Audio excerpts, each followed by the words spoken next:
John Harbaugh and the Giants are finalizing an agreement to have Harbaugh take over as the next head coach of the New York Football Giants. And right out of the gate, I got to tell you, well, I was wrong. I didn't think it was going to happen. I didn't think the Giants had the best landing spot for the best head coach available, but I was wrong. And somehow they got the job done, whether it was John Mara, Chris Mara, Joe Shane, in the way, out of the way, Jackson Dart, the prestige of the New York Football Giants, whatever it was, the job is done.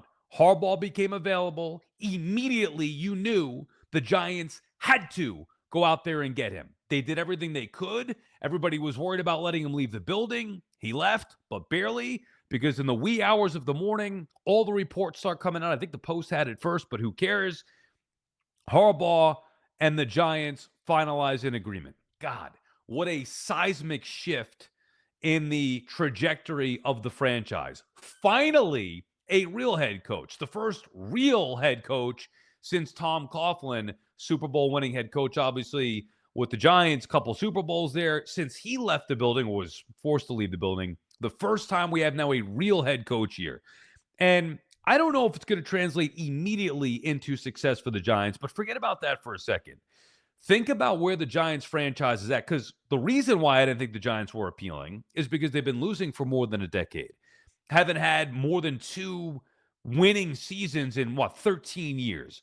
You know, in only one of those years, outside of the 2 winning seasons, they win 7 games or more. It was always 6 wins, 4 wins, 3 wins. So it could not be worse with the Giants. And they tried in different ways, whether it's a special teams coach, whether it's an offensive coordinator, defensive, whatever it may be. First-time guy, experienced guy, Pat Shurmur. Like we've been down the road before. Joe Judge, Shurmur. I don't even need to rehash it. But I didn't think that the Giants were set up, especially with the uncertainty of the health of John Mara. I didn't think that they were set up to be in a spot to get the biggest and baddest fish available. But they did. And now, no matter what happens, now, meaning like record-wise beyond this year, next year, whatever, that time will tell how Harbaugh is going to have success, whether Jackson Dart can stay healthy. Is Jackson Dart a stud?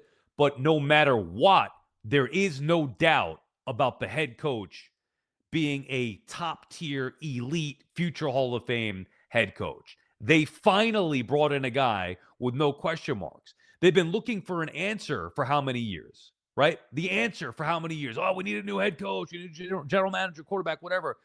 Well, this guy, and then when they're looking for the answer, all the head coaches that they bring in just bring in more question marks. Well, is Dable the right guy? Is this guy the right guy? Can he do this? Can he do that? We know Harbaugh knows what he's doing.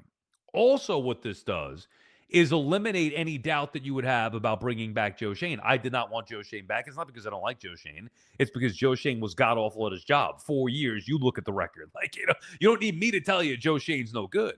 But Harbaugh wouldn't come here if Joe Shane had full say and were running things. So Joe Shane may still be employed. He may still be in the building, but it's going to be neutered. It's going to be the Harbaugh show. That's how it should be. This is what needed to be done for the Giants. Dare I say, Big Blue is back. The wins need to follow, obviously. And you need to get everybody healthy. Malik Neighbors back, Scattaboo, Dart, keep them healthy. But the one thing we don't have to worry about anymore is this team, and by the way, I didn't even mention the defensive guys, obviously, is this team being coached to maximize the talent that they have on the roster? Are they being coached to the max? Are you maximizing every ounce of ability that this roster has? You don't have to worry about that anymore because you know whatever they do have, John Harbaugh is going to get it out of them.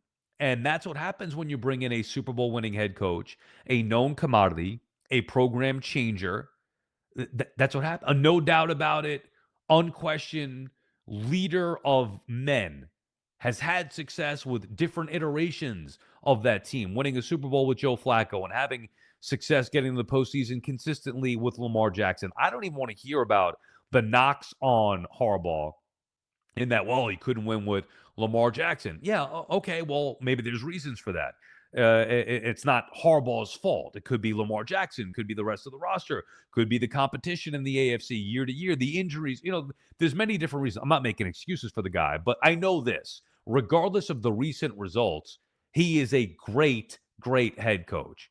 And I, for one, am just excited to put the unknown to bed. First time coordinator, all that nonsense. It's over. They finally bring in a legitimate guy, no doubt about it. So I think it's a great credit and testament to the Giants organization with even all the losing that they've had in the last decade plus, to be able to be in a position where they were the team that can lure the biggest fish. Now, I know Atlanta, Cleveland, Tennessee, Miami may not be the stiffest of competition. You look at those jobs, not really premier landing spots, although I think you could argue that some of them might, in fact, be better than the Giants as far as talent goes and as far as being easier to build a winner sooner than what the Giants have done here. But all the other things, and that's why I'm giving the ownership credit, even with the current situation with the health of Mara, Chris Mara jumping in, doing all he could, Tish and the plane and all that stuff. I'm sure Jackson Dart had was a big reason why Harbaugh thought the Giants were the best landing spot. Any way you slice it, the fact that they put themselves in an organization to know that they needed to do whatever they could to go get him, pushing Shane aside or Shane taking a backseat, the most money, they knew they had to go get him. They did whatever they could, and clearly it worked because Harbaugh, apparently, according to all the reports, going to forego the other interviews. Are scheduled to meet with the Titans, I believe, on Thursday, and potentially the Falcons later in the week. That is no more. Harbaugh finalizing, according to the reports, finalizing a deal to become the head coach of the New York Football Giants. And now, when we push it ahead, that we don't have to worry about the question marks as far as the head coach goes. Now we can focus on the results. For once, it's got to be about the results. And I don't want to hear about, well, we have some potential. Well, we have some good picks in this building. Well, we did this. Well, we did that. Immediately, the team will be being judged on wins and losses. I don't have, Super Bowl expectations right away. I still need to see more of Jackson Dart. I need to see, obviously, how Harbaugh is going to make that defense look. But I don't think that there's any reason within today's NFL not to expect the Giants to, right out of the gate, be a competitive football team. And when I say competitive, I know that's something that's like foreign to New York football fans for both the Jets and Giants. Just hasn't happened nearly enough. I'm not talking about winning some games at the end of the year that you'd prefer the team lose. I'm talking about being competitive to where each week you have a chance to win the football game. Go beat the Eagles. Go beat the Cowboys. Go beat the Commanders. Not hang on for dear life. By the way, I can guarantee you this, it just hit me now, because a lot of the reasons why the Giants have coughed these games up has been the special teams and no kicker. That's not going to happen with Harbaugh. You know that. A special teams guy working his way up through the ranks. There's no freaking way. He had one of the great kickers of all time before he, Tucker. We don't have to get into the Tucker stuff. But anyway, Harbaugh will not stand for that. The extra points, the field goals, those things will be buttoned up. So you don't have to worry about those things. I expect the Giants, come on.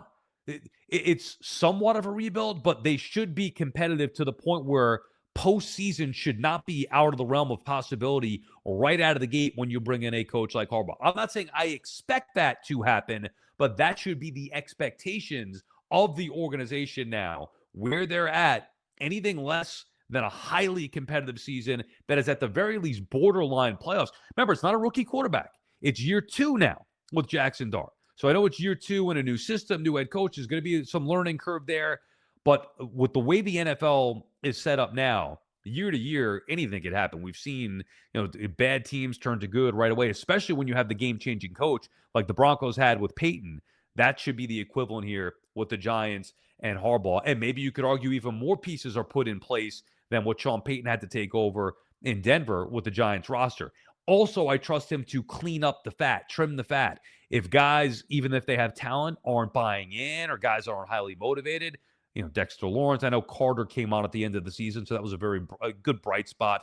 Very encouraging to see Abdul Carter turn it on finally and maybe mature in the final few games of the season. But any of those guys now with Harbaugh running the show, if they're not going to play hard or get the job done, what needs to be done to have this football team win game, I firmly believe they'll be out. That's what happens when you have a head coach with the pedigree of Harbaugh. So, what do I expect? How many wins do I expect the Giants to have next year? It's way too early to be going over that. But I don't think it's nuts to be saying that the Giants should be competing at a high level, a playoff type level next year, with John Harbaugh leading the way. And either way you look at it, look, if the Giants didn't get Harbaugh, it wouldn't have meant that they couldn't win. It's the same thing that just because they got Harbaugh doesn't guarantee that they're going to win the Super Bowl. But as we sit here today on Thursday, January 15th, it is a great day for the New York Football Giants as we can put the endless list of retreads, first-timers, unknown, unprovens, the coordinator search, the quarterback guru search, all of it. The Belichick tree, all of it. Put it all to bed. Finally, an established head coach for a New York football team, and in this case, obviously, Big Blue, the New York Football Giants, first time since the guy who hoisted the Lombardis, Tom Coughlin. It is a great, great day for Big Blue. All right, full disclosure, this is the second time that I'm recording the first podcast. We had planned to record episode 1 earlier in the evening, especially when the news came out that Harbaugh was going to be leaving the building and go take other meetings. So we did a whole episode. I'm in bed, about to fall asleep, watching the Knicks get their ass kicked in Sacramento. 12 o'clock, I see the news come up as I'm scrolling social media. Paul Schwartz had it. Schefter has it. I'm like, all right, well, we got to go record that again. So we will play you the full episode 1 minus the stuff that we talked about on Harbaugh after the interview, because obviously this is the breaking news. Harbaugh and the Giants finalizing an agreement. So this will now be the new episode. This is the part 1. The rest will follow where we talk about Kyle Tucker and get into some stuff about the Jets and introduce you to our producer, Bada Booms, as well. So have some fun enjoying the first episode of the Sal Licata Show podcast. Take 2. We'll be back with a new episode 5 days a week as we try to do that for you here moving forward and establish the show, have some fun. Enjoy the rest of the podcast. We'll see you on Friday.